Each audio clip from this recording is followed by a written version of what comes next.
తిరుపతి పోయినాం, చాలాసార్లు తిరుపతిలో ప్రోగ్రామ్ ఇచ్చినాం. అరే ఒకసారి చూసి అరే పైకి పోదాం రా బై అన్నాడు. పోదాం నాడు అన్న అన్నాం. అంటే కల్లా పైకి పోయినాం తిరుపతి దగ్గరికి, దేవుని మొక్కనికి కాదు. పోయిన తర్వాత ఆయన ఇంటర్వ్యూ చేసిండు డ్రైవర్ని. నోట్స్ రాసుకున్నాడు. కింద మేము తిరుపతిలో ప్రోగ్రామ్ ఇచ్చేడుతుంది.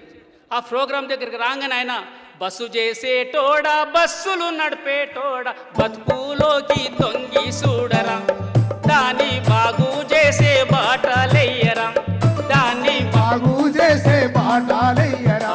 తిరుపతి కొండ కాడ తమ్ముడ, కొండ ఎక్కంగా చూడాలి బండిరా, బండి నడపంగా చూడాలి గుండెరా, తాడు మీద పరుగోలే ఉంటది, కొండకు ఏలాడేసినట్టు ఉంటది, సావు ఎంటబడుతున్నట్టు ఉంటది, సావుతో సవాలు చేసి సాగిపోతనుంటావు.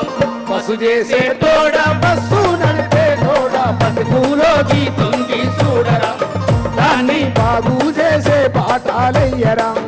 కొండ దిగుతుంటే చూడాలి బండిరా, పాము మెలకాలేసినట్టురా, బండిని పల్టీలు కొట్టిస్తుంటావురా, గర్గర్ గేరులు మార్చుతుంటావురా, గిరగిర స్టేరింగు తిప్పుతుంటావురా, ఓర సూపేసి సైడ్ అద్దం చూస్తావు, గేరు మార్చేసి బండి స్పీడు చేస్తావు, బ్రేకు ఫెయిల్ అయితే నీ గుండె ఫెయిల్రా, అప్పుడు ఏ దేవుడు నిన్నాదుకోడురా, సావుతో సవాలు చేసి సాగిపోతానుంటావు.